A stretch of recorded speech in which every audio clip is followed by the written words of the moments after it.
Welcome, everybody, to the Grind podcast. This is episode 2, where we will be discussing the Tier 2 scene. Join with me today. We're going to go through them one by one so that they have an opportunity to tell us who they are and why we should care about their opinion. First up, Tridd, tell us something.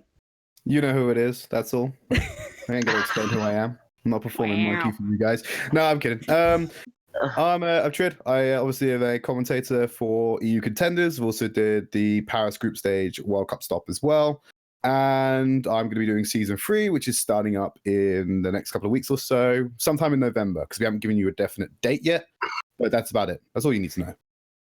Fair enough. Next up, Ajax. Who are you? Why do we care? Hi. I play in NA Contenders on Last Night's Leftovers. And yeah, it's me. Nice. And sorry, guys, great debate. JBN's face will not be revealed today. So we're Rip. JK, let's do the big reveal. Oh no, what the fuck? Alright. Hello, boys. Alright then. Look at that face. I can so count who are the you phrase. and why do we care? Alright then. Alright. I'm JBN. I am the team manager of Young and Beautiful in the EU Contenders. And yeah, that's it. I'm insane. That's all you need to know. We had noticed that, and Thanks. pretty sure that's going to come out on this podcast as we carry on. So just briefly, I'm going to touch on what our topics are for tonight, which you can see to your right. But for those of you that aren't looking, we're going to be covering the Contenders changes. As you know, there have been a few changes to the Tier 2 scene that Blizzard have recently announced. Some good, some questionable. So we're going to discuss that a little bit. Following that, we're going to do a recap of the trials for the NA and the EU scenes, just talking about teams that surprised us either positively or negatively. Next up, we'll discuss the World Cup, what happened, what was good, what could possibly be improved upon. And lastly, we're going to tell you guys which players you should be looking out for in the Tier 2 scene. Players that have been in the World Cup recently, players that have been picked up by Overwatch League teams, players that in general you should know about. So I'm going to start it off with Contenders changes. And I know, Tridd, you had a few things that you wanted to talk about that. So tell us a little bit about these changes and what kind of an impact they may have. He's actually sipping. Yeah, so I'll explain quickly. This is going to be my no comment coffee. It's from the finest bean from Colombia. So if you see me sipping from this, it's basically me saying, that's all, folks. No more from me. I'll give you the heads up on that one before we start. Yikes. Yeah, it's a bit of a yikes, but I feel like we set some ground rules, let everyone know that I'm not just going to start like throwing it out there everywhere, start losing my shit on this broadcast about everything. So let's have my own little moderation tool, right? So I guess kind of like the first change that I want to put a positive spin on necessarily is the team size change, because I know a lot of people were unhappy about that, going from 12 teams to 8 across all regions. I honestly think that's a better system than what we currently have. And this may seem a little bit unfair to some of the teams in certain regions who are often found at the bottom end of it. JBN.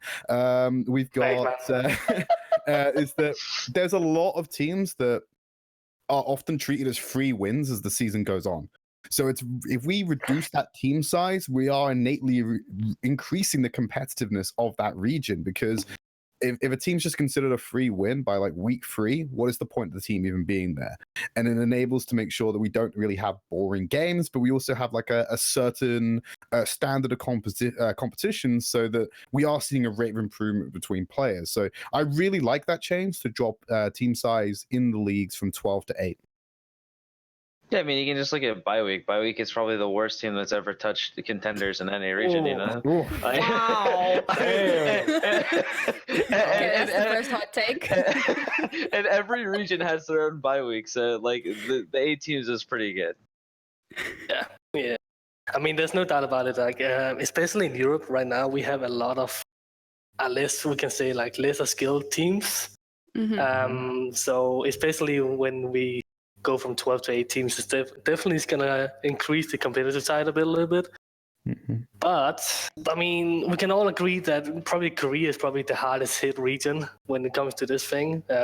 Especially since no doubt that Korea is definitely the region that produces the most talent, without a doubt.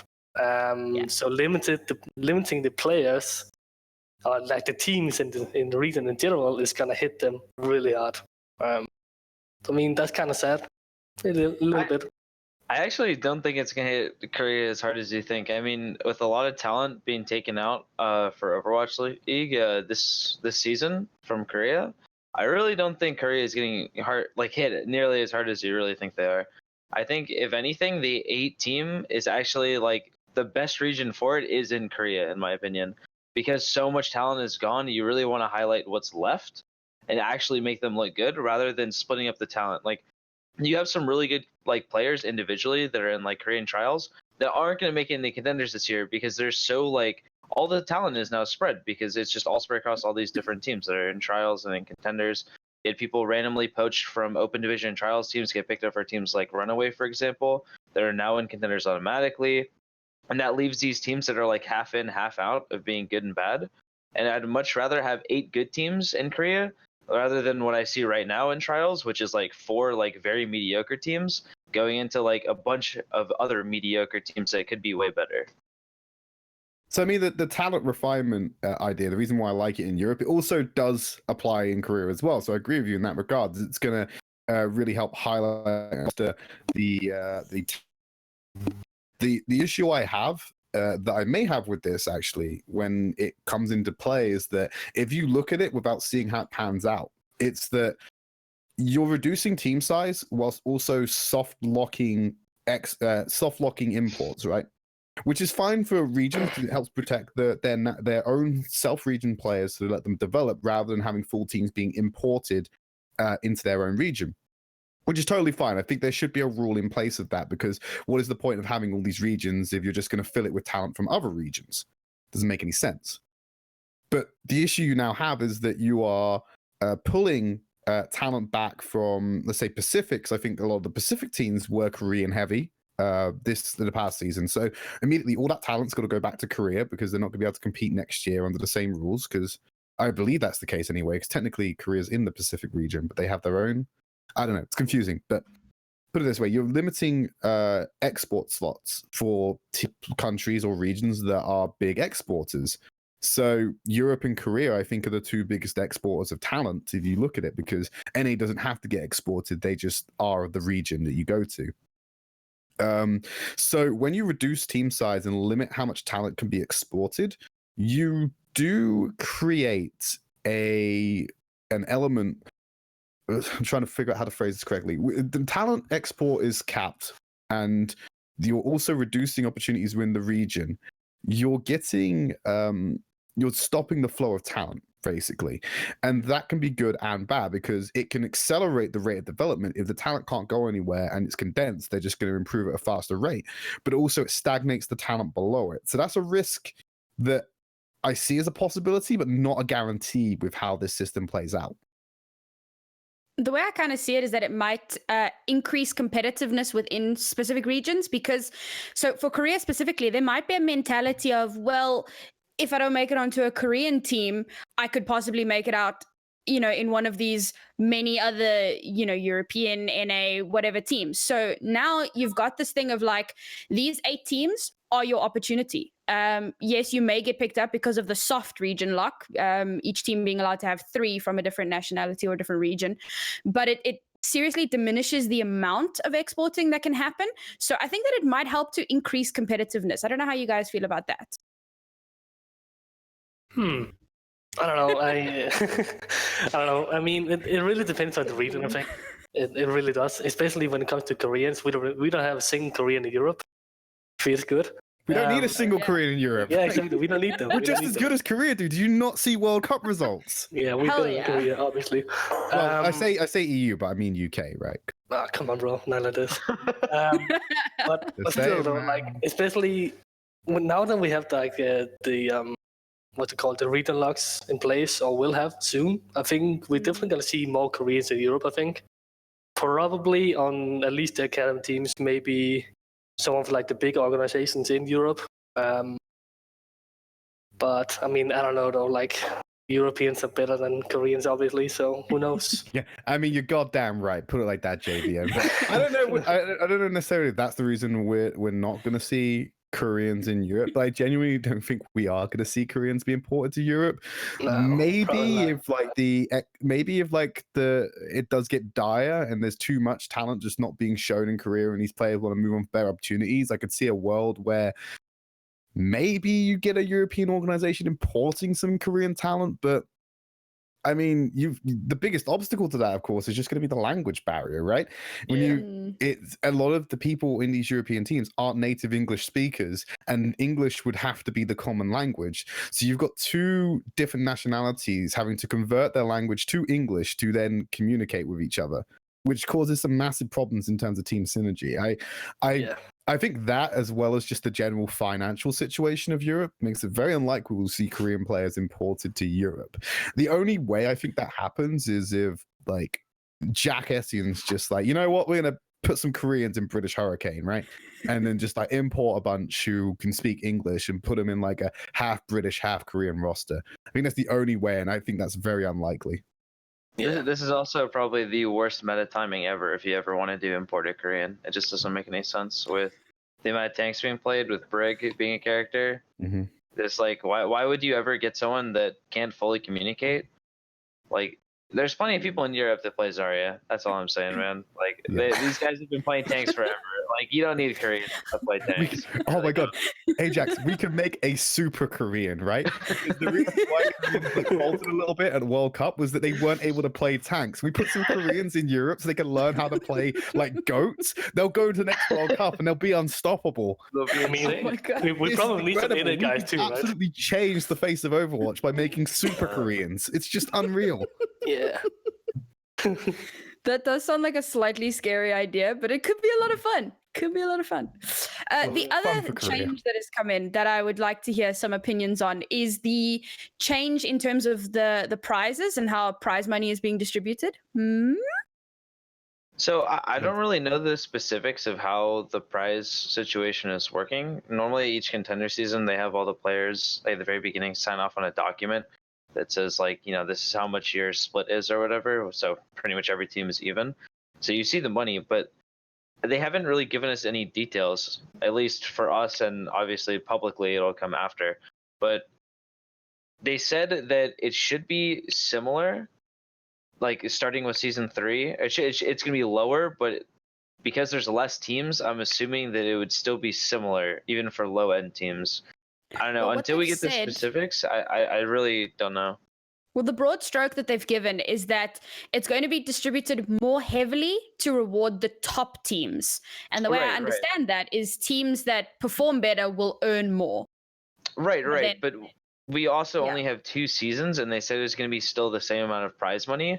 So, like, overall, there'll be less prize money, but I'm assuming you'd probably still get something similar on the low end per season, if it makes sense what I'm trying to explain. Yeah, I understand what you're saying, because if they say it's the same, if it's the same amount of money per season and there's less seasons, then obviously the prize pool money would reduce if that's what's happening.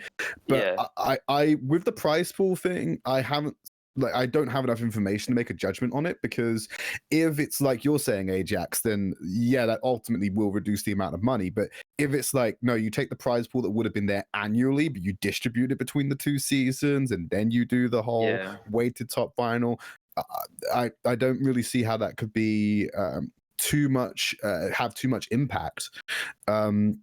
Overall, I think the stance with the prize pool and how the money, because we don't even know they're going to do fight money still, right? Because that's a big part of it for teams as well. You get money for how many matches you win. Until that information is disclosed, I don't really have a definite stance on it. I still think there's a lot that remains to be seen about it.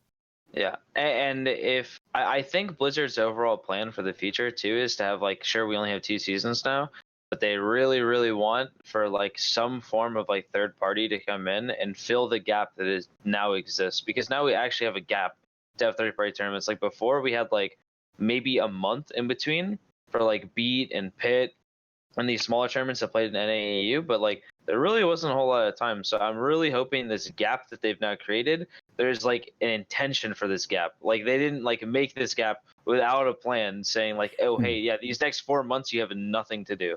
Like, I'd find that really hard to believe that that's their plan. I mean, at least in Europe, we have a lot of what do you want to call it, like third-party tournaments coming up. between the seasons. Especially like there's I can't remember the name, but there's like a big tournament in Spain where everything is going to be in LAN or something. At least the final is going to be in LAN, and then they want like 3 or 4 of them a year. I mean, that's one more than Contenders is giving us already. Yeah. So yeah. Like, Let me get that map quickly. At least Spain is doing the right thing, or like at least the Spanish organization is doing the right thing and making some tournaments. Now we just need some more tournaments that we can participate in too. That would be really nice. You have the Angry Cup too coming up as well, right? Yeah.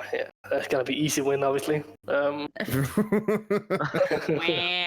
I think that's going to be quite interesting because obviously we're going to see some finalized rosters that have had changes. So it's going to be interesting to see the relative power levels. But back on that scheduling thing, I like I said, I don't know if there's anything planned in there, but I agree with you, Ajax. It seems odd to have a potential schedule that essentially runs that there's nothing after where World Cup would be until like the following February. So this entire gap where we have season 3 is now non-existent in 2019's schedule, I believe. So I don't know. It feels like that's a prime opportunity for someone to do it. #, bring back takeover. Monthly melee, dude. Monthly melee, yeah. The monthly melee seems to be the one that everyone wants, right? And because that's the one that everyone like holds fond. But I mean, it's my understanding of how the licensing works is like at the moment you can't like. The ecosystem is tailored around Overwatch League, right? So you can't exactly, I don't think you can have a sponsor that conflicts directly with an Overwatch League sponsor. So I don't see how Alienware could sponsor a tournament if Omen is the official PC provider of the Overwatch League. Right. Yeah. Makes sense. What was the EU one that they did the couch? It was like the couch Takeover. Oh, that was Takeover. Okay, that was Takeover. Yeah. That was a good one. That was a really good one. That's the one I want back. I want Takeover back because Takeover actually own Angry Titans as well. So technically, they're doing the Angry Cup right now. Yes. Oh, okay. Right. So like they're still involved in Overwatch esports. I think it's just there's a lot of things that have to come together to make a T2 event work, right? There have been murmurings of takeover. I don't know if anything's confirmed. Because who am I, Michael? Any murmurings of takeover have been started and concluded with me. I've been saying this for like a year. Bring back takeover. I think we can all just say that Take TV, please bring it back. Yeah. Please, everybody pray. Yeah. Pray. Bless RNG in the chat. All right, so this is a lot of exciting stuff coming up for Contenders. And one of the big lead ups to Contenders is obviously Contenders trials, which have just concluded. I believe South Korea is still going on, but for NAEU, those are done. Teams are confirmed. So let's talk a little bit about the trials. I want to know teams or players that surprised you positively or negatively, teams that really shone when you didn't expect them to, and teams that you thought were going to absolutely dominate and in the end just fizzled.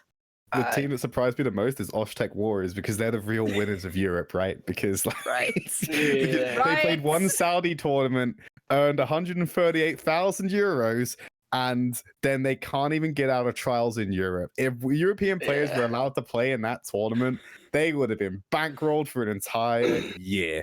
And and the worst part is as well, their game plan is completely flawed. I know, let's play goats into a region synonymous with playing goats. Like, what did you think was going to happen? You just got absolutely rolled. I don't think they won a single match in trials. Yeah, they got out-goatsed. Yeah, they got out-goatsed, obviously. Like, even South Korea struggled to out-goats a European team, and they think Oshtec is going to do it? Like, come on. True. Spicy. I don't know what they were thinking, to be honest. Doesn't make any sense in my head what they were thinking. I mean, even in the Saudi tournament, they only play goats, and they're not even good at goats. So it's kind of weird. Like, I don't get it. I really don't get it. Oh my word. But they won, so good for them, obviously. Yeah, they've won more than like most European teams have won this year, just because the Saudi prize pool was insane. Like, massively inflated for what it should have been. But if that's like your only tournament and you've got good investors behind you, then why not put that money on? You know. To be fair, the Saudi region is pumping. When Oshtec were playing, that was an extra 500 viewers when we were streaming them. That region is ridiculous. ridiculous. There's so much support there. Oh, absolutely. That's so much money in there too. Like it's actually absolutely insane. But I mean the analogy I would give you for that is like if you're dying of thirst, like you're not gonna care how pure the water is, right? So like if you've got like no tournaments going on and they just give you one, of course you're gonna watch it if you're just crying out for it, right? So yeah, that's fair. That's so toxic, man, but cool. What do you mean it's so toxic? Come on, man. Come on, man. Like if their best team can't even get out of trials, what does that say about the level of competition, right? Yeah, true. Yeah, come on. Yeah. Don't come at me with that weak ass shit. Whoa. Okay. Whoa. I mean, on the other hand, I think we should talk about We Have Org. Honestly. Yes. Let's talk about We Have Org. I like them. Yeah, because before coming into trials, they literally built the roster in one day and then scrim for maybe 2 days, I think, before coming in. Yeah. And just won 5 games in a row. That's actually quite impressive. It's insane, is what that is. Yeah. I truly believe that even myself, I didn't think they were gonna win a single match, honestly, but I'm happy they did. But at what cost? But at what cost, JBN? they get into trials and then half of them aren't even there anymore. Oh yeah, true. You get a right and rip, dude. That's a big rip. That's a wound. That's a wound that's still raw for some people, and I feel I'm just gonna pour like a heaping pile of salt into it. But like. I understand the frustration of players and people on behalf of players who compete in that roster to earn the spot, right? But that's the level of competition required to get into contenders, right? And coming into week 3, technically there was a way that a team could could get into contenders with a 2-5 scoreline. You only need to win 2 of your matches to get into contenders. The bar isn't that high to get into contenders relatively. So if you can scrape through with a 2-5 scoreline and say, for example, you did, right? Then like, what chance do you have at competing in contenders? I think that yes, it's unfortunate the players won't get the opportunity when they worked hard and they ultimately got that spot, but they're essentially being sacrificed so that this sounds harsh no matter how I say it. Better players mechanically can come in and make the team perform even better than they did in trials as a whole. That's the practice in theory and the most likely outcome. I'm not saying it's a guarantee. Sometimes it's just not. But if you can bolster a roster with good talent once they're in contenders, then even if there was like 1 or 2 players in that trials run that's still there, they're ultimately going to benefit and the team's going to become more notable because the team is just that much better for having researched themselves with great talent. Yeah. I mean, I was a bit harsh, but I just need to clarify. I'm not calling the players who got dropped from We Have Org bad. They're not bad players. Obviously, they can get into contenders. I'm saying that the players they got to replace them were more than likely better, and as such, the team should do better, right? Yeah. And I can tell you from experience, from like building my own roster of LNL, and like our team got poached by a bunch of academy teams season 1, right? And the difference between recruiting like talent as a trials team and saying, hey, we're a contenders team needing players is like much different because there's a lot of players, especially ones that like have a good established brands and like people know what they're made of. Like if they have a trials team that comes to them, they're probably just going to say no instantly just because it's a trials team. Like it really doesn't matter. Even if they're a really good trials team, they have a lot of potential. Like they can have like an insane player on the team. It doesn't matter. Like just the title of being contenders is like a really big deal to getting like more talent. Yeah, I mean, we've spoken about some EU teams that surprised us. What about NA? What was happening? Because obviously we weren't able to broadcast NA. We weren't able to see any of the games. So all we really saw was score lines. So what can you tell us about what was going on in the NA scene? So NA is interesting. There's only really one of the teams I think is super, super talented, which was Second Wind. Other than that, I think the overall talent was pretty low. We saw teams like Skyfoxes like import Koreans to play in trials. They had Luna and oh man, I'm gonna forget his name. He played in Europe. I can't even remember his name too. Is it Claire? Wow, guys. Yeah. Clarence. Okay. Yeah, I think it's Luna and Claire. They were playing in Skyfoxes, but they didn't play the Koreans in the beat for some reason. They played with their NA players, which are much weaker. So I don't know. Like I think the overall talent level in trials is pretty low. I wasn't really surprised at the teams that made it in. I don't think they're gonna match up super well to Contenders, but they have a chance. There's a chance there. I mean, you're the only person who can really speak for NA, because I think me and JBN are just like, well, don't know what's going on there. I'm completely lost, dude. I have no idea what's going on. So if you want to Big know struggle. some players then that did stand out in not only trials but are standout players just in general that I've seen for a long time grow, Haku is probably the best example. He's a flex support on second wind. This guy literally he went super deep in owl tryouts. Like the guy is really really good. Like he may be on a team that is in trials that just qualified for Contenders, but he could easily be on an academy team right now and be popping off. And then there's Saucy, really, really talented young 16-year-old hit scan, great player.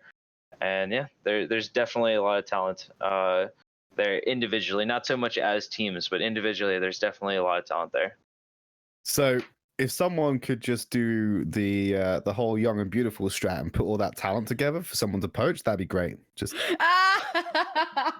Dude, come on. That is so Come bad. on. This Tridd. dude, what the fuck? your central role. I don't agree with it. Your central role for the past 2 seasons has been like a nature reserve of talent for people to poach. Yeah. And that is a It really credit has, to it you as really like an has. organization, because you have this weird way of just finding these like diamonds in the rough Yeah. that then perform well as a team, and you don't. Unfortunately, the team doesn't perform well enough to maintain them, or that you just can't provide salary because you're an unsigned org, right? It's just the nature of the game. And then so someone with money or someone who has a better chance of winning matches comes along and goes to one of your players. You know what? You're pretty good. I'm going to take you. Do you want it? And they're going to go, yeah. And you can't even be mad at the player for doing it, because No. Like I don't. It's just do it like too, to be fair. you are. Teams like Young and Beautiful are the unsung heroes of Path to Pro. That's the sad reality of it. Is because you can find this great talent, but you can't maintain them because it's just the circumstances outside of your control, right? Yeah, for sure. Yeah. I mean, like it's literally LNL pre-Contenders. I had 5 players on my team get pushed for academy. So like, nuts. dude. I'll just be alone, bro. I'll do it again. Yeah, it's nuts, but it's fun, dude. It's really fun. yeah, I super imagine. Where's that coffee? Do you want to drink some coffee there? Coffee right now? Yeah, I have water, dude. Yeah, okay. I mean, drink that water for a second. We'll tone it down. I know from experience, it's really rough sitting there knowing that your players are like you can't have scrims today because you have players trying out for teams and it's out of your control. And there's like part of you that's like, please choke your tryouts. But then the other part is just like, please do really well because I really want you to be signed because you deserve it. You know what I mean? Yeah, especially from a manager standpoint. I obviously want all my players to be in our Overwatch League sometimes. Yeah, exactly. But I really don't want to lose to mid-season. That's like, it's nuts. Like I that's one of the biggest problems I think that like everyone has of it as well. Like as someone who has to look at the games as well. Like if you have your solid roster, like we'll use the nature reserve analogy. If that nature reserve is fully populated at the beginning of the season, right, with like white rhinos, elephants, like the big 5 of Africa right there, right, and someone has to go in there and face that team, and they might get the win off you guys, but it was close and you gave them a good fight, right? And then your team the players just go everywhere, they get poached, and then you have to play another team at the end of the season where you now aren't as strong as you started at the beginning. You now have a bit of like results dissonance, right? Is where it's both treated as an equal win when in reality it's not, because the teams are completely different at that point. That's one of the problems I have is like commentating and trying to analyze European Contenders, is that when we have these teams that start off strong and change for whatever reason, there's an imbalance with the results, and it sometimes does, in my opinion, mess with the standings towards the end of the season. And it's not the players' fault, it's not the team's fault, it's just the way that the leagues operate and the freedom that's awarded to players to help them move faster down the path to pro is also a bit of a crux for stability in the teams.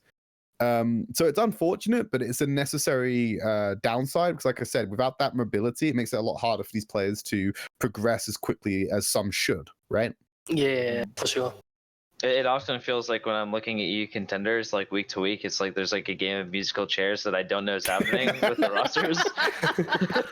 Woo! Yeah. I just wanna shout out to Bazooka Puppies. last season they lost like, I don't know, 10 players in total or something. Yeah, it's nuts, right? Oh, man. Like, it's so bad. Like holy that shit. kennel was getting bled dry. Like Yeah. unreal. And it's so sad. Lucky Mojo's in the chat, and like a couple of minutes ago, he was like, JBN better say something good about Bazooka Puppies. Yeah, thanks Mojo for giving me KSP, lol.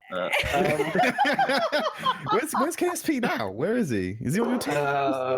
I don't even know because like I basically because like technically OWL signing window's still open. I'm just following social media for rosters for season 3, and I'm not taking anything as a given until I get like official confirmation from like Blizzard that says this player is playing for this team on this week. So like, oh, KSP's on Samsung, right? That was announced. Yeah, on Samsung. Playing. So basically, Bazooka Puppies gave him to you, and then he got yoinked by Samsung. Yep. Yes. Yep. It, like Ajax says, it's literally musical chairs. It's musical chairs. Like, Yeah. That was a fun off season. Speaking about all these fantastic players, another place where fantastic players have been amazingly showcased very recently has been the World Cup. There have been some major upsets. UK, hello. not an upset. We were always going to win, right? I mean, it's an upset because no one believed it. I mean, talking to the one person who did believe it, right? I didn't believe it for a second, dude. Honestly. Right. So I didn't. Right. Here's the thing. I didn't believe in the UK. I believed in the tried and tested evidence that NA just underperforms at nearly every esport when it comes to international composition, right? Yeah, I just believe in that. So like when it came to like USA playing, I'm like, right, UK's not gonna win this. USA is gonna lose it, right? And that just it happens in nearly every esport that I've watched. It's just like somehow they will look so dominant, and then they will just like fuck it up when it gets to international competition. I'm saying I was sitting watching the match with one of my teammates from Illinois. We're looking at the comps, right? Because we've been scrimming this whole meta, right? And I'm looking at Route 66. It's like it was map 3 or 4. It is map 3, I think. And they went Pharah Doomfist. They were like playing this really awkward like stationary comp on first, and then they lost. They're like, okay, we'll switch comps. They ruined their ult economy. They went Pharah Doomfist, which is like bad into goats. And I was like, oh no, it's happening. The loss is coming. And then they lose second instantly after like one fight. And they switch comps again before they get ults again. They literally, their DPS players had not used ults at all by third point. I'm just like, okay. Yeah. They don't know how to play against goats. They just don't know. And then the pick Ghost himself is gonna get shit on afterwards. Yeah. That was a big ugu because everyone was waiting for this like amazing Canada USA rematch that was being so hyped up. XQC and Mumo were like banting on Twitter, and it was so cool, hyping that up, getting ready for it. Yeah. And then USA just got totally shit on by UK, and we were like, "What? What just happened?" I take solace in the fact as well that UK had the closest match against South Korea as well. Like, hell yeah! Like that is literally the best match that I have seen, the best Overwatch that I have seen in. Amazing game. I don't know about that. A lot of that was like South Korea trial and erroring just to figure out how to beat goats. Eventually they got there, but like... I'm pretty sure that if USA just played any team like in the top 8, they just sort of just got 3-0'd by every team. If that's how they're gonna play, like even Australia. Even Australia. If they played like that against Australia, they probably would have lost. Oh yeah, I guess that game was so horrendous because I know Australia can play goats, like, and goats is just like the meta. It's just a reality. So like, I love how that's been the turnaround because like, what is it like halfway through season 2 of Contenders? Like, I'm not calling you out. I'm saying lots of people in North America were just like, yeah, goats is shit. Right, like it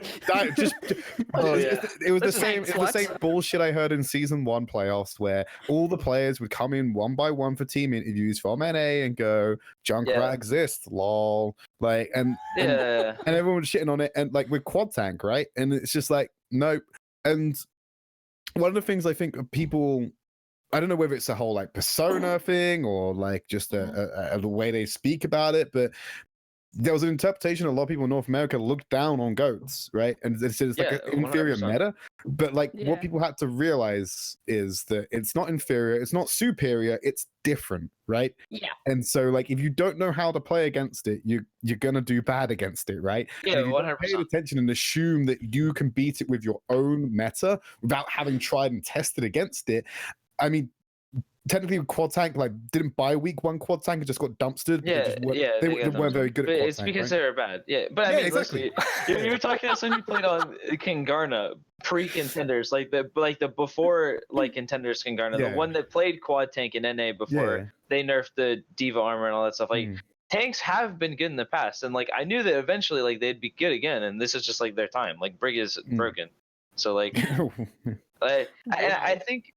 And I think it comes down to like the difference between mentality between NA and EU players. I think EU players oftentimes like, because I've played with both regions, especially in off-season Contenders. I was actually thinking about playing in EU before season 1. And when I've played with all these different players, like I can tell you, EU players more often, like on average, want to win, and NA players more often on average want to look good and get in the Overwatch League. Like there's like a stark difference between like personalities, in my opinion, between the two regions. I thought you were going somewhere completely different with that. I thought you were going to say like, because like NA's got a little bit more cushy with money. There was going to be some like Bane shit where it's just like, peace has cost you your strong.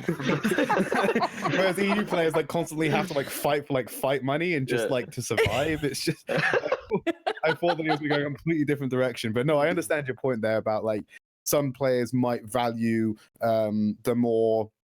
a little bit more showmanship in their play to get noticed and hopefully get picked up for Overwatch League. That's the ultimate goal, right? Yeah. I mean, for a long time in NA, like before this season, I think like around season 2, by the end of it, when Goats was becoming even stronger and people were realizing how good of a comp it was, I definitely think there are people like, oh, this team plays Goats. They're just inferior. Like they're not as good. Kind of like it was like, as you said, but as people are more and more realizing that Goats is just like the comp, like they're starting to realize that they've been wrong the whole time, you know, including myself at parts, because there are times during like the meta where I was like, no, I just don't think Goats is that good. And I think as the meta develops, like Goats has actually gotten stronger. So yeah. Well, I think the reason why Goats appear to have got stronger is just that people understand it better. So while opponents understand it better and they're trying to find weird counters to it, like Sombra Doom and stuff like that, people who are playing Goats are like, how do I counter the counter, right? And they understand it so much better that like Goats, I can't remember who described this, but they basically said Goats is a starting point for compositions. And then like people were just layering things on top, like a demented game of Jenga to find out who's going to be on top eventually. And like that's essentially what the meta is. You got to treat Goats as a foundation and build from there, apparently. And part of it is also Pharah just got nerfed, so like it makes it even stronger, which kind of like pushed it over the edge of being kind of too good to just broken. Did Pharah get nerfed? Did she really though? That's the thing. Like, because I think like you remove the splash damage, but you've increased the direct damage. And if you've got meaty targets, right, you can just like keep banging away at them. Like, how quickly can you break a Rhine? You can break a Rhine shield so much quicker with Pharah now than you could before. And considering there's so much importance placed on that in a Goat's composition, I wouldn't necessarily say it's a nerf. I think it just requires a different way of playing Pharah. But I think it's still like. Pharah is still really strong. I mean, you watched it in South Korea. They played double projectile against the Goats composition. It absolutely dumps the UK on Numbani. That might be a map geometry thing. The double projectile is 100% the counter. The problem is when people play Pharah Doomfist or Pharah Sombra, it's terrible. And I don't know why more people haven't figured this out. And Pharah alone without another spam, like a Hanzo or something, just doesn't feel good against Goats. Like it feels really, really bad. Yeah, I agree with that sentiment. I think the double projectile is definitely strong. I mean, we witnessed the strength of it, and I can't say 100% whether we chalk that up to just, you know, was it Nepal village? I don't know. We chalk it up to that being the map where just like you just stand either side of the point and just projectile in there. Yeah, for sure. Whether it's like something that will consistently work across most of the maps. I think season 3 will be very telling because I can see European players just getting bored of Goats and trying to do some wacky shit to break it. I can tell you already, we already are, dude. We are. Called it. The fucking beautiful with the wacky shit. It's like a little bit of insight in European Scrim right now, but leaks. Not many teams play Goats. And they don't do it because it's so boring to play. It's so boring. Yeah. So here's the thing, right? Because I don't know how many times I've heard that. We stopped playing Goats and scrims, right? And it comes round to officials, and you motherfuckers are just playing Goats all the time. We're not gonna play Goats, man. I'm not gonna allow my team to play Goats. Okay, so cool. Who have you? We haven't had like groups or fixtures yet, so I don't even know who you're playing week 1. Yeah. Is this like a huge I'll look debate? forward to seeing if you actually like don't play goats. Is this going to be a huge debate where you're going to come out of spawn and you're going to be playing dotes and you're going to be like, it's not dotes. Yeah, it wasn't goats. It was the dotes. Obviously, it's not the same thing, so we're going. I love how Dotes just started as a meme on by Team UK, and then they actually got playtime, and now people are like, "Is it that bad?" Like, not really, no. It's got. I don't want to say too much, but there's situations it's really good. It's really good. Well, an interesting composition that we've seen coming out recently has been what's been called Protect the McCree. So you have your 2 dive tanks, 3 supports, and a McCree, and you just keep him alive, and he just shits on everybody in the GOATS composition. I don't know if you would consider that an effective counter, or if that's just going to be like replaced by something else, because it's also quite heavily countered by the Doomfrost Sombra. I've heard that Goat shits on that McCree. Yeah, you have it opposite. Other way around. Yeah, you have it opposite. So Goats, it's rock paper scissors. So the Sombra Doom. Or double projectiles, good into goats. It's bad into the McCree comp. McCree comp gets rolled by goats. So, and then and it's not the McCree necessarily. It's the fact that they're playing Brig and not like full protection for the Brig, because like the counter to Brig is goats, ironically. Yeah. So if they're playing Brig and you have goats, you win the game. So they literally have to walk back to spawn to change, unless you're South Korea and you're playing against a bad opponent. They just win anyway. You just win by existing. Are you talking about Team UK by any chance? Yeah, fine. I mean, Team UK is bad. What does that make USA? Like, Jesus. I'm very disappointed with my fellow countrymen. So are we. I think everyone is, honestly. I think I speak for the world when we say we're all disappointed. Yeah. So like off scrim results, I genuinely thought they were gonna win. I seriously thought they had the chance. Yes, I genuinely thought they could win the whole thing. I mean, like, Nani? I can't say specifically, but like, LNO gets really, really good scrims now, and like, I seriously thought they were gonna win. Like, I mean, I learned this a while ago about taking scrim results as gospel, and I had a a stark reminder at the Paris group stage, because every team we were talking to was just like, Paris, like France, man, they're just, I don't know, they're not doing very well in scrims. They just keep messing up, and then they walk away with the entire thing, right? It's like, cool. I mean, I was sat there, I was like you, I was being ambitious and hopeful about my home country, going, we got this. We're going to be number 1 seed coming out.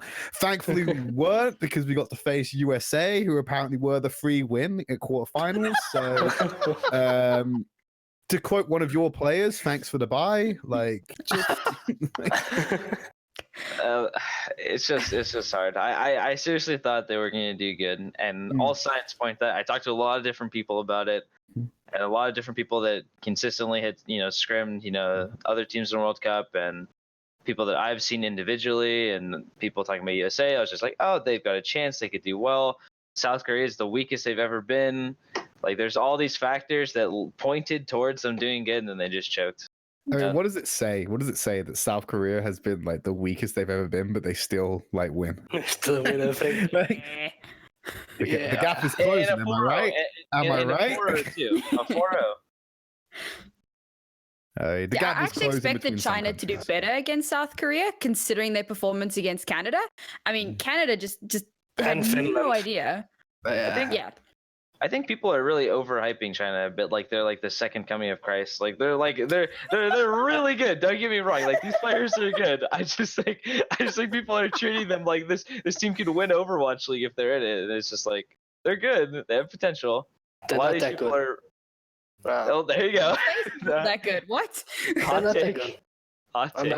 I'm just gonna say that they're not that good, but they're good, but they're not that good. We still have a little country called South Korea, so rip everyone else. Well, I mean, come on, second place, and you're saying not that good? Right. So hang on. Right. Okay. Right. It's World Cup. Let's break the ice right here, and just like let's get this out of the way. World Cup is not meant to be, and it's not designed to be, an insanely competitive competition. Right. Agreed. The setup, the factors, how everything's put together about it is to reach out to the local communities, get them all rally behind a squad, and have a community-focused event, right? So a team can come second in the World Cup and still not be considered a hyper-competitive team. And I'll use the UK as an example of why that's not necessarily the case, right? So let's break down the UK roster, okay? You had Boombox and Hayes in NA, and you had the rest of the guys in EU. So already you have a time zone difference there that's going to affect how often you can scrim and when you can practice. On top of that, half the roster was playing in British Hurricane, which had to run back through trials, which means they are having to play official matches to get back into Contenders season 3. At the same time, a lot of those players were also trialing for other organizations in Overwatch League spots. That's so much divided attention, whereas when you play for in Contenders, it's like my entire focus is just one team on this match that's coming up. And that's just the UK. I'm sure there's examples like that across the entire board. So while the World Cup is a great event, people get behind it and they create some great Overwatch.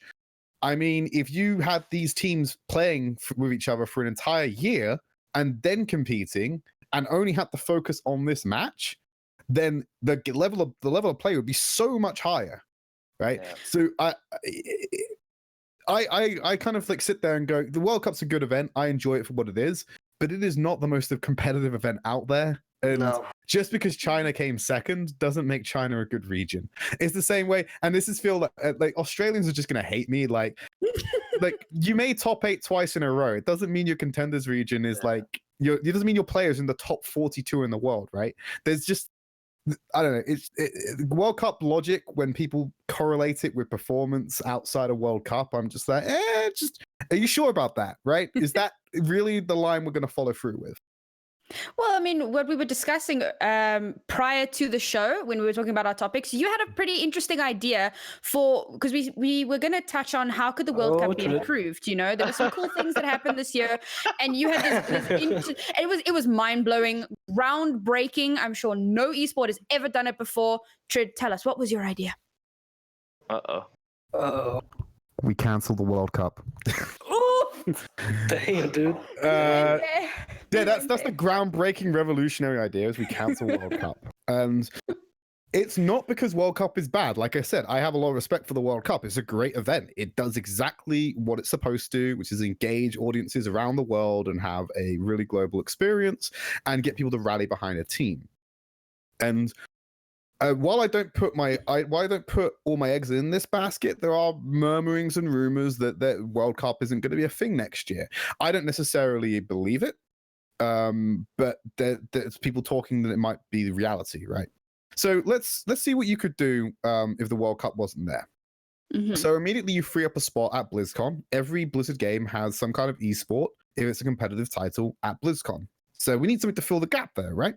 Mm-hmm. We are no longer, if we cancel World Cup, we're not doing 4 group stages around the world. So we're saving all the money on logistics, all the money on transferring people across, importing players all the way there. And every other esport, for the most part, from my understanding, at BlizzCon is they have this thing called opening week, where they have the initial stages of the tournament they then show at BlizzCon. So we also have scheduling time there and precedent with other esports. And you also now have 8 Contenders regions moving into 2019.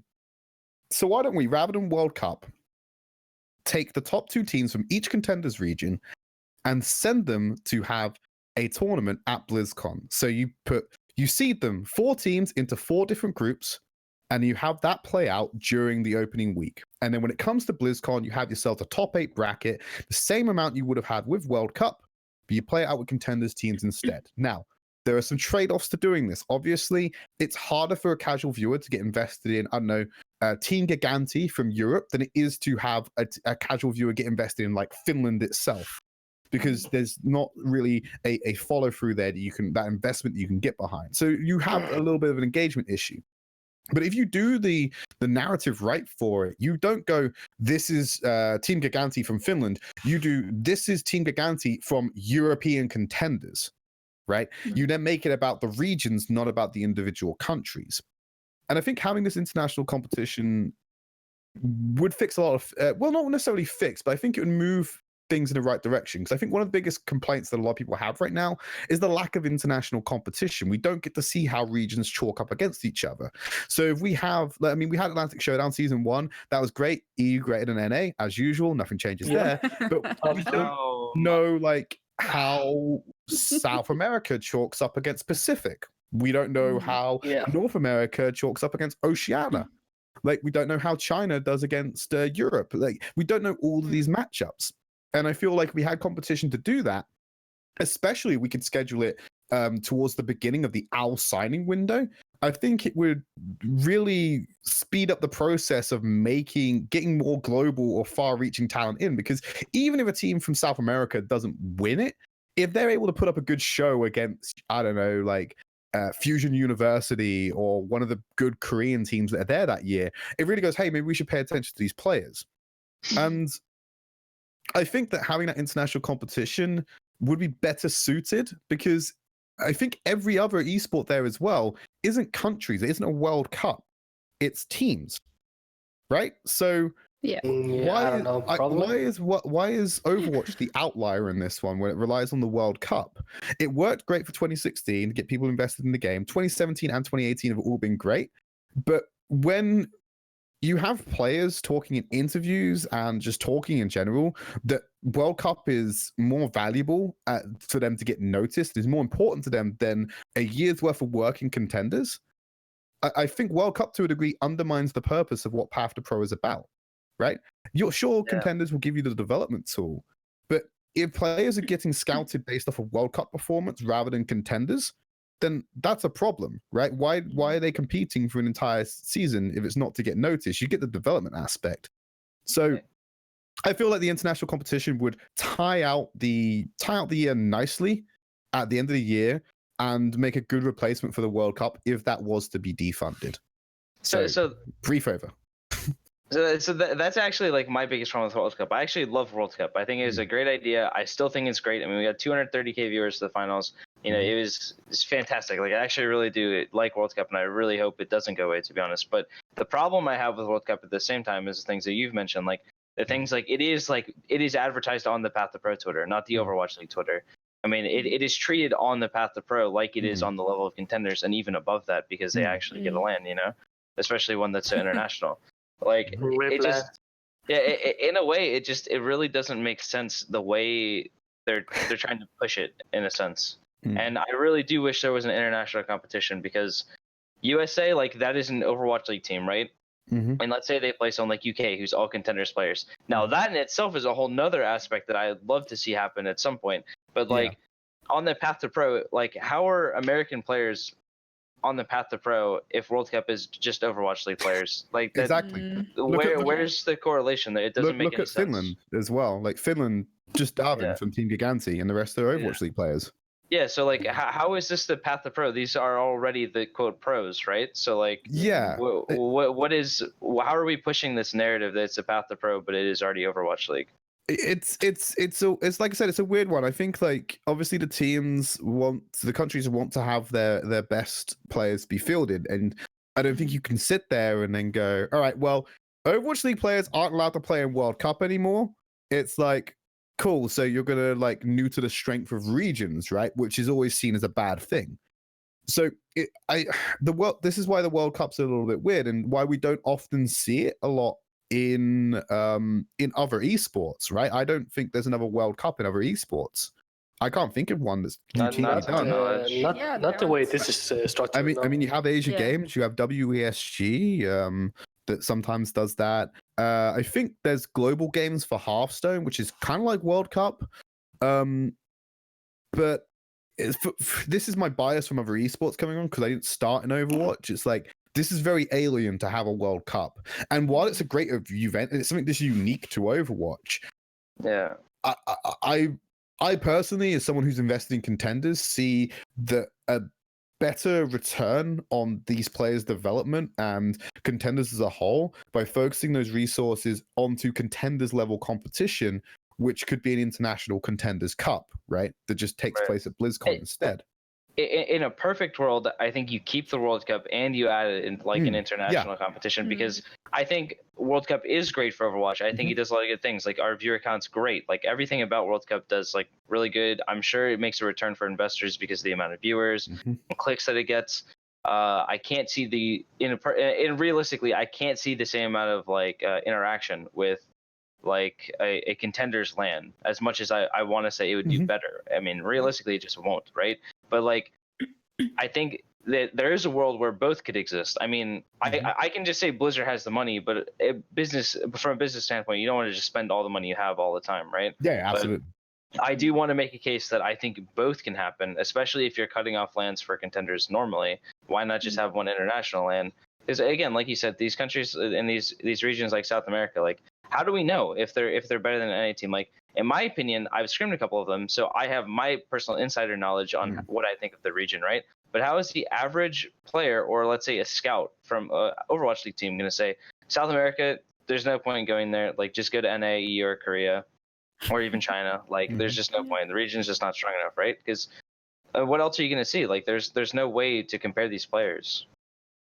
Yeah, it's like, well, I just want to clarify as well. I'm not saying we have to kill World Cup. I'm just saying that, like, if there was a choice between a World Cup and a Contenders Cup, I would opt for the Contenders Cup, right? Yeah, I would as well. Ideal world, we'd do both of them, right? Because like more competition, the better, you know. Yeah. And World Cup does serve a purpose of where it starts to bridge the gap between OWL and Contenders in some cases, not all of them. So it does have its purpose on the path to pro as well. But it's just that, I don't know, I feel like if you have the resources to do one big international event and you're going to do it at BlizzCon, let's share a little bit of love with your Contenders, right? Let's get them all out there, the Anaheim, whether they're going to do the opening week, whether it's Burbank or whatnot. Just have a massive competition, have 16 teams there, just all duke it out and be done with, right? Yeah. Well, I mean, if I can bring this back to, you were saying, so they're listing it on the whole path to pro thing. But I think what we also need to understand, somebody made a comment in one of my various Discords, and it was basically that the World Cup is one big show match. And when you look at it in that sense, so yes, so we're saying that viewers can rally behind a country. They don't know much about Overwatch. They don't know much about players or Overwatch League, but they know that this is big. I'm at BlizzCon. My country's playing. Let's go. The desk as well was like super nutty, super funny. There wasn't much of that deep dive. There was analysis. It was there, but you could see that the idea was more towards entertainment value. So the World Cup isn't meant to be this big high stakes competition. Yes, the stakes are there, but more than anything else, it's meant to be entertainment. And I think that we'd like to see the kind of stakes that are associated with the term World Cup, but for Overwatch. And I think that brings it back to, if possible, we'd like to have both. So the World Cup and this big Contenders idea. But yeah, I personally would hate to say goodbye to the World Cup because it's a lot of fun rallying behind a certain country. That's just my take. Well, I mean, of course you'd be against the World Cup because South Africa are never going to qualify for the World Cup, right? Exactly. Listen, we were in the World Cup in 2016. We were there. How'd that work out for you? How'd that work out for you, huh? Shh, we don't talk about that. No, one second. I'm actually curious now. I'm going to look it up. Can you name one player for South America, please? South America. I'm trying to watch this space. I'm trying to organize a show match between the top South African team and one of the Contenders trials teams. So we will get to that sometime soon, TM. But I mean, we've got some fantastic players as well. We are an unexplored region. The issue that we have is that playing on EU servers means we have 150 ping minimum. Despite that, the top player in South Africa peaked at number 66 EU in season 11, I think. Okay, dropped. You didn't win a game. You didn't win a game. Yeah, we got smushed. You went 0-4 in a group with Ireland, Poland, Baltic, and Caspian Sea. Okay. Wait, actually, those were some pretty hard teams. I don't think you would have qualified even if you were good. Like, what? Even if excuse me? No. You had a fight me. Like, jokes aside, you actually had a pretty hard group. Like, look at it. Like, who was actually? Wait, who was in a group again? Can you say again? Okay, so he had Baltic and Caspian Sea. So you had like Valataya, Forsaken, Anna. In there on like Baltic and Caspian Sea. On Team Germany, you had Hulk, RTS, Skipjack, Icefelt.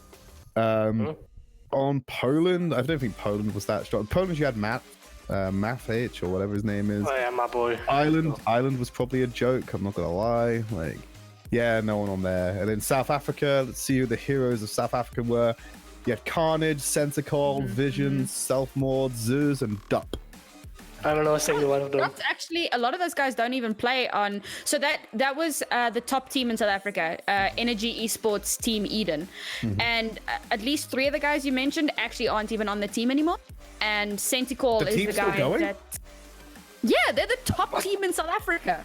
They're also the only team, right? I mean, just about undefeated. South Africa. No, we have tons of teams. Y'all are just so mean. We do. You see, Do they play on like PS4? Like no. Oh. Realistically, did they play EU? Have they tried EU Open Division? Yeah, Open Division Eden went 6-0, like winning 6-0. Then they lost 2 games. And for the finals, they had to forfeit those games because it was the exact same weekend as our local league finals, which they actually got real money for and not Blizzard bucks. So priorities, am I right? And they won that. I don't know if I would have made that call. Yeah, I wouldn't have made that call either. That's like short-term games for like long-term. It really depends on how much money you made. You got into trials and then contenders, right? Yeah. Fair enough. I mean, I can see like if someone needs to pay their bills, like they need a rent. I mean, okay, you're gonna get kicked out of your house if you don't do this. But if you could avoid that, I mean, look at Lair. Like Lair played on LNO, right, with 150 ping. Sometimes we get force he has 200 ping, and he's out sniping like these other NA players like on like 2 ping playing on West Coast, right? And he's doing nuts, and he made an Overwatch League. Like even though ping sucks, and this may seem harsh, but like. If the players are good and they just go play EU trials, like if they're good, they'll make it. If they're not good, they're not gonna make it. Like, worst comes to worst, just stick them on Lucio, right? Listen, hyping Lucio is hard. You actually can't wall ride anything. It feels terrible. Dude, what did Cruz do on Toronto Esports, right? He just fucking played Lucio, didn't he? He just played Mercy the whole time. He's a Mercy bot. Oh, right. I thought he played Lucio. I mean, there's a couple points like on cost where you'd switch Lucio, but I mean that's about it. Yeah. Well, if anybody wants to trial a ZA player, I have the hookup. Self-promotion. I mean, if you said that like in the off season, I might have given it a shot, but too late now. Oh yeah, you're too late on this one now. You let all these players down. I'm you didn't reach out to any of these coaches. Oh jeez. That fucking esports is dead. That because there was always next season. I mean, I already have my own ping warrior, man. We have Tonic. He's like 150. But it's fine because they're all gonna get yoinked in like 2 months. That's true.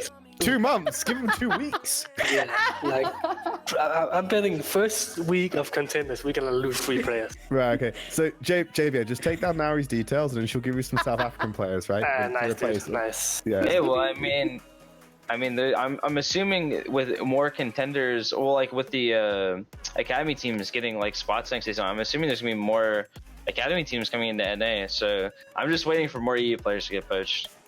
Hell yeah. Right, so here's the thing, like that obviously plays into the mindset. Do you think the changes are good for like Europe and Korea because of the, I don't know, maybe not directly on that line, but I think that if these teams have a choice between European or Korean talent, Korean talent would be more valuable with the limited spots you have. So like, not in a sense of like the Korean players are innately better, but with the amount of all-Korean rosters in Overwatch League in comparison to non-all-Korean rosters in Overwatch League, a Korean player is more valuable for you to then have a buyout and sell to another organization.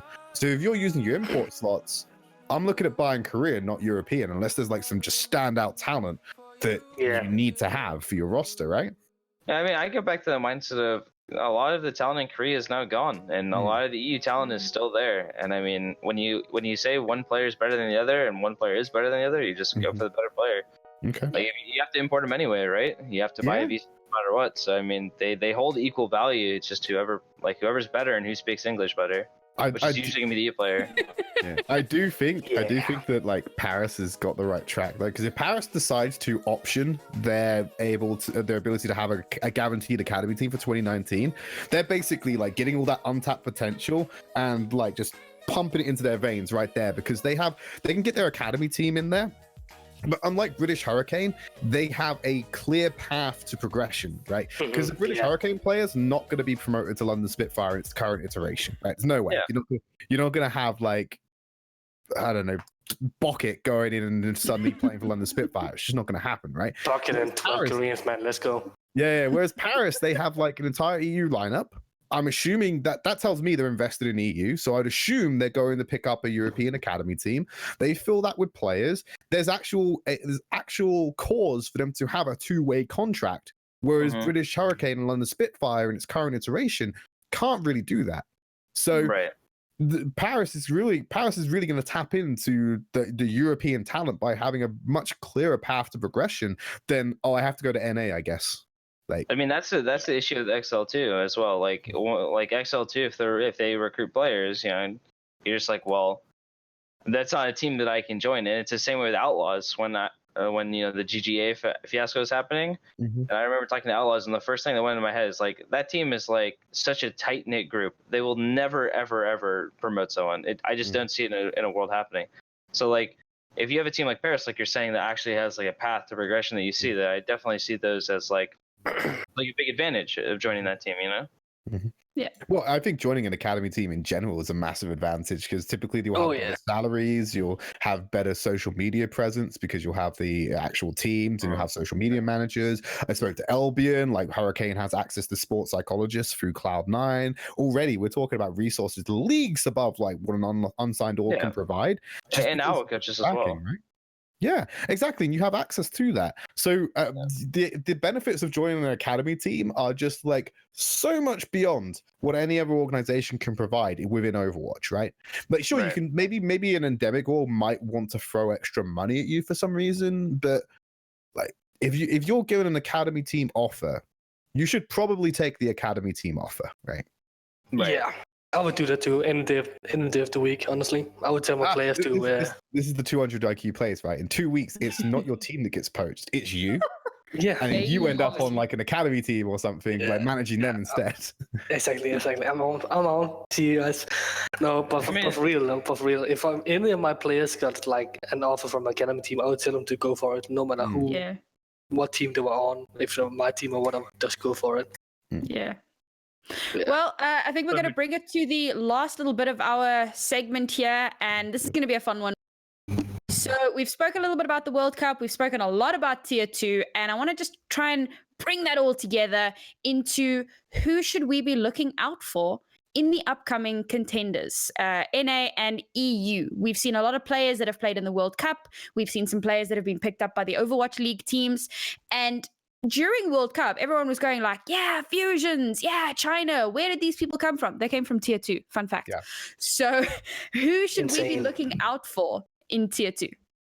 I just want to clarify one thing. Like, I want to say this. I said it on Twitter as well. Huck got absolutely ridiculous value out of Fusions, right? Because if you look at the timing of when Fusions was announced, there was no way that was done based on his World Cup performance. That was arranged prior. Exactly. It was arranged prior.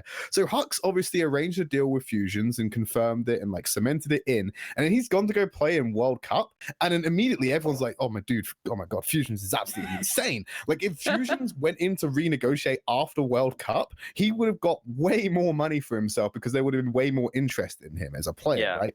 So Huck got insane value. And then that ties into the path to pro progression, World Cup being taken so high value that someone like Fusions, it would like just your opinion of him being so much higher value just because of his performance at World Cup, that it ties into the same aspect that we were talking about earlier about World Cup being so valuable. You had Nate Nanza tweeting about him, like without saying his name. You had Golden Boy saying pick him up. Like that interaction doesn't come from Contenders, it comes from World Cup, right? No. But anyway, Fusions, like Huck got insane value, grand like 4-dimensional underwater backgammon from him just to get that done.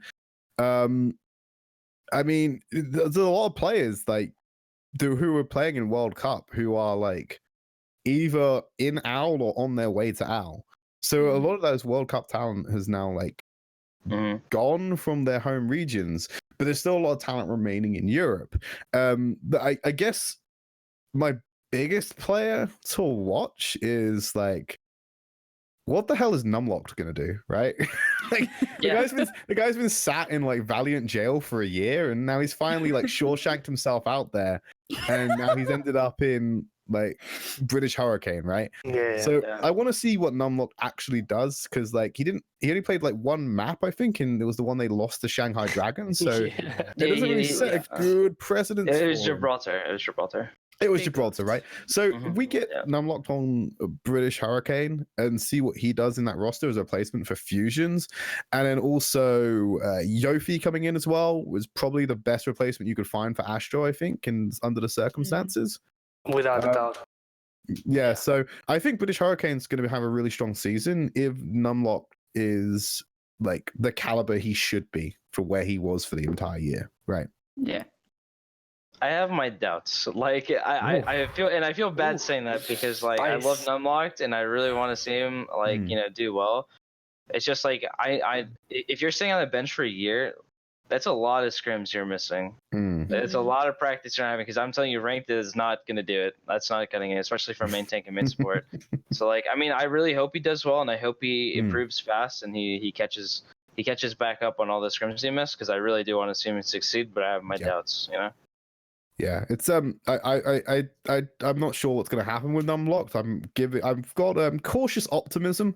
I was just saying that he's going to be a player to watch, because his performance is going to be very telling about how Hurricane does if they're having to like definitely rebuild and stuff. And you got to remember they brought in Numlocked and Yofi. Mikey A is now officially out, so they're just sticking with the 2 DPS, Kib and Nesh. Yeah, making those two ride it out. You know, I personally don't think Box at risk of going anywhere, nor is Happy for the time being, and nor is Nesh. I think if anyone's going to go from that roster, it's probably going to be Kib, but because the signing window is coming so close to closing, I think they're going to be there for another season at least. Yeah, I mean, I see a world definitely. What's so? I see a world definitely where these players can get picked up after the season, but not like before the season. Yeah. But I think that, like I said, Numlocked is going to be one to watch for me, just to see how he does here back in competition. Because, I mean, if he comes in and has like a dumpster fire performance, then it's like, well, you know, you rode the bench and now you can't play the game, right? So, I mean, hope the 50K was worth it, right? Like... Well, someone that I've been hard repping since Open Division, back when he was still on Dopamine, is Kara. Kara's name is fairly well known in the T2 scene. His Lucio, I don't know, I've raved about his Lucio on desk. The thing that's an incredibly biased pick from you, though, because he does work with Broadcast.gg, so okay. Like, so he's like friend as well, right? So I have never worked with him in a Broadcast.gg capacity. Okay, right. I have only ever seen him play, and then I did an interview with him about like top 5 plays in a particular game, which was like my own content. So I've never actually worked with him in a Broadcast.gg capacity. I just really appreciate, as a support main, I really appreciate fantastic support play. Okay. And just in terms of contenders, so for like in contenders, it was going to be him, Minikanga, and Bucket. Those were the 3 that I thought were going to be like absolutely fantastic, and they have proven me right time and time again. The main reason I mentioned Kara is because you've mentioned Bucket, and most people already know Minikanga, so yeah. Yeah, I think that people know that as well. I'm just looking at the Contenders rosters right now, because technically we haven't had Eagle, Angry, Titans, Giganti, or Windstrike or Shoes Money Crew actually confirm their teams. So we don't know what's happening with those, but the teams we do have at the moment confirmed, let's say Samsung Morning Stars. Dragon Eddie had a great World Cup. Think he's gonna be quite good. Dredro is probably angry about being benched for wins in the World Cup, so he's probably going to be looking to prove himself. Leaf and Casper are pretty good, and KSP on that roster. Samsung Morning Stars is actually kind of like roster where I'm just like, was the money well spent, right? Have you you've spent money to get that roster? Is it going to be worth it? Are you actually going to be good at this game, right? It's only one way to find out.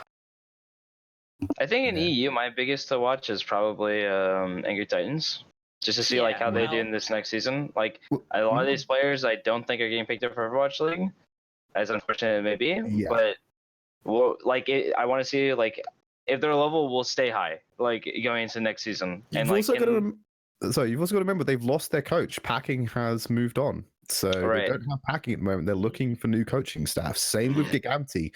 So that could be like a massive hit. And also, some people who have been scrimming might know the Giganti roster based on who they've been playing in scrims and stuff. It's not public, so I don't know it.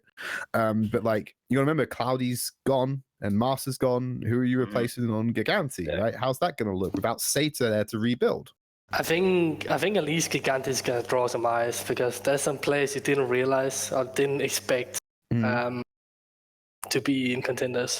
But yeah. Is this why people were talking about importing Koreans? Is that what's on Giganti right now? Like no, like no Koreans, not Koreans though. Yeah. But still though, like at least a few players we didn't expect to see in Contenders. At least. Okay. However you wanna translate that or whatever. Yeah, I'm trying to work out whether it was where players are coming down or players are coming up, right?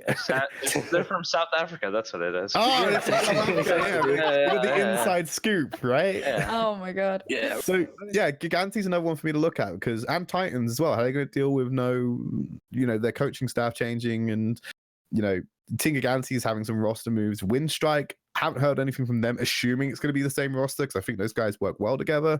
So, looking pretty good. Need to we have a French guy on our team you should probably look out for.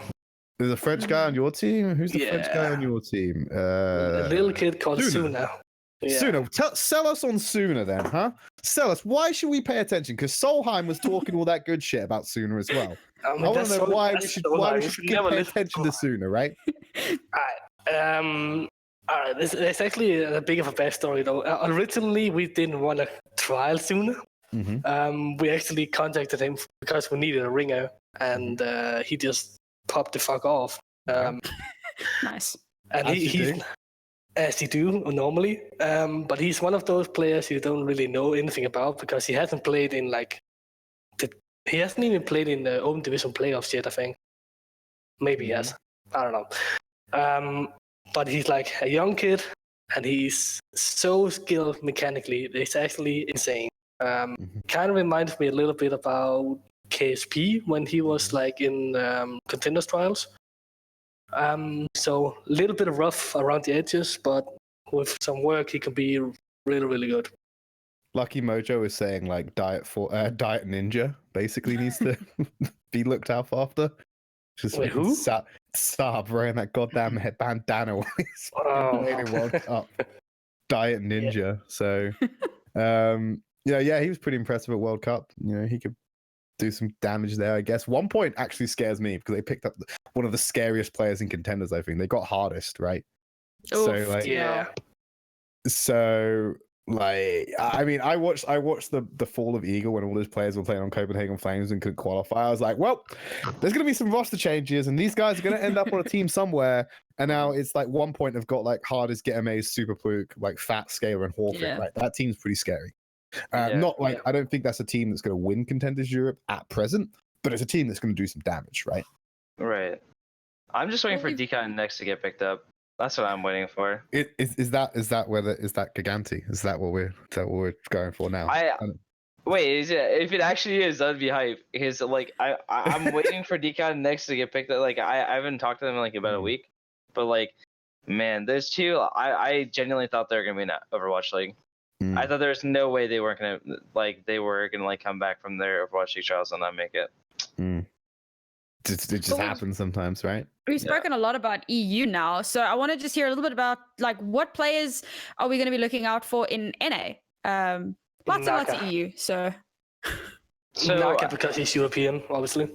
Oh my god. Right. Okay. All right.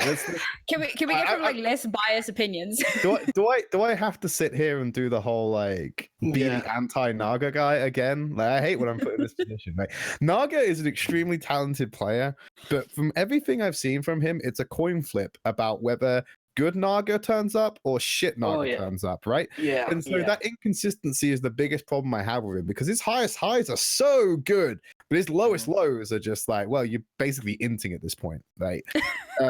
So maybe this season will be the season we see him normalize his performance and just be a little bit more consistent. If he does that, golden. He has my blessing. Go to the Overwatch League.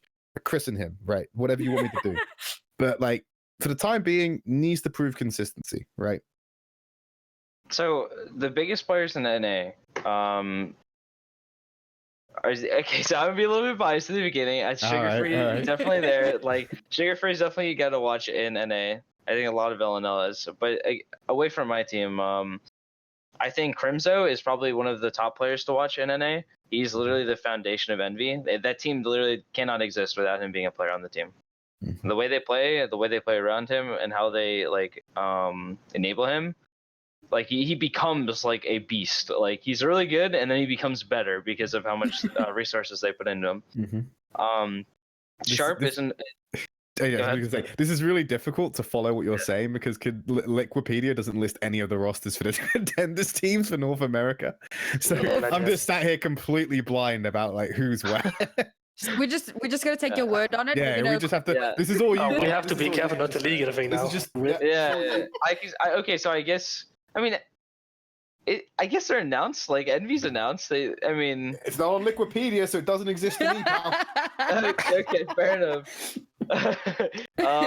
Sharp is a player. I'm not gonna say on which team, but Sharp is a good player. That's a good team. Who people need to watch out for. I mean, he was good last season. He was good in season 1. Like even though GGA got relegated, obviously. But yeah, I mean, Sharp's a really, really, really good player. Alarm is an insane player. I don't even know if he's actually going to be in Season 3 NA Contenders. I have no idea what he's doing, but he's a player in the Tier 2 scene that needs to be watched because he's definitely probably the best Zen in all of Tier 2. Yeah, he was terrifying. He was terrifying whenever I watched him. Yeah, and those to me are like the big players you need to watch for. What about Zachary? Zachary? Zachary, what? Yeah, Zachary. Yeah, that's what I said. I mean, all of Fusion Uni is like a big. I have no idea what's happening there. Like, I mean, Zachary's a great player. I mean, I'd be surprised if he wasn't in Overwatch League, but he falls under the same idea I have in my head about all the Fusion Uni players. Of we're not scrimming them. A lot of the players got picked up for Owl. I have absolutely no idea what they're doing. Like, literally no idea. So. And if I did, I wouldn't be leaking anyway. But yeah. Like there's everyone on Season 2 Fusion Uni, great players that could be in Overwatch League depending on their age. All definitely people to watch. Who are you? Isn't who are 16. you? Yeah, so who are you for like another year and a bit, hasn't he? Before he can go to Owl. I think they like either just turned 17 or like they turned 17 really soon. Like they're eligible for next year, I think. Yeah. So they'll have to. So I imagine that Fusion had probably paid like a pretty penny to keep Who Are You where he is. So I imagine Who Are You will still be on that roster, unless someone wants to buy him out early and then ride him for another year until he becomes Owl eligible. Right. But I imagine Fusion University would pay to keep him, right? I mean, probably. I mean, all the academy teams, like every single one of them just loves young people. Like you say they're like above or like right below 18, like they're 17 or 16. They're just like sign. Like they just want them so badly because like they know they can mold them right before their signing window and then, Kevster. Sell them for big money. Yeah, I mean, Kevster's an example. Storage Wars NA edition, right? Yeah. Like he's 14, lol. Like I had a local team. I was captaining a local team before I got into like doing analysis stuff, and we're like a scrub team, like Platt. But I found a 13-year-old diamond player, which for us was phenomenal. And there was this huge concern about, well, is he mature enough? How will he be in comms? Is he gonna rage? Is he gonna be toxic? Is he gonna like listen to us at all? And how I eventually came to the decision to get him in onto the team was I would rather he is on my team and I mold him than I give him up, another team picks him up and molds him, and then I have to play against him. Because at my team's level, he's pretty damn good. And I think that could also be what comes into play with these bigger teams, obviously on a higher scale. You've got these young players, you're not 100% sure, you still have to wait before they can go to Owl, etc., but rather keep them and mold them than have to play against them later. Unless, of course, you're young and beautiful and they're going to get yoinked in 2 weeks. Come on. Unlucky. We live a rough life, okay? Like I love Yeah. you. I mean, you're turning him from young and beautiful to old and stressed at this point. Jesus. yeah. But yeah, Realistically. I definitely know what that feels like because I remember season 2, LNL was trying a sugar free. He was 13, and like, yeah, I know exactly how you feel about you're picking up a young player, you have your doubts, or you have like, you're thinking about it, and then it goes on even older, like 15, 16. Like you don't know like their personality or how they're like if they're mature enough. Like, Wub, for example, on phase 2 from NA Trials, who's now in Contenders. Was super good player, right? Super like lots of potential, right? That guy is like amazing. He's a great personality for his age, right? Super mature. But like you don't know what you're gonna get. Like you could get a 16-year-old that like you said rages all the time, or like there's one player in NA Trials that at one point deleted their Twitter when they lost a match, and just went black. They went dark. Wow. Like, are you talking about the Fran? Yeah.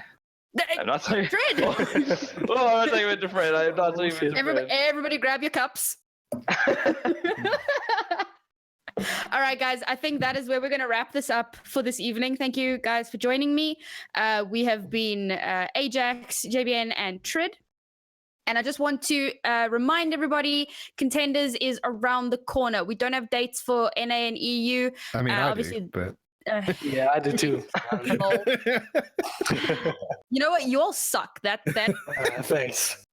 But more important than NA and EU is South America and China, which is going to be broadcast by Broadcast.gg right here on twitch.tv /broadcast.gg. So please, guys, come and support us. That's the whole point of this podcast. We're trying to get the word out there. We're trying to get people interested in tier 2 and get it to be what it potentially can become. Mm-hmm. So thanks again for joining us, guys. I think that's going to be us signing off, and we will see you in the next one.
Tripping all over my shoes, yeah, I'm falling for you.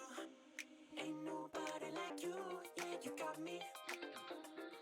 Tripping all over my shoes, yeah, I'm falling for you. Ain't nobody like you.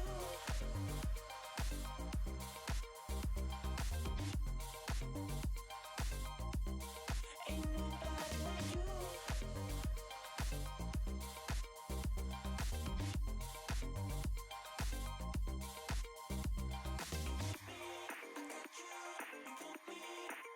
I got you, baby.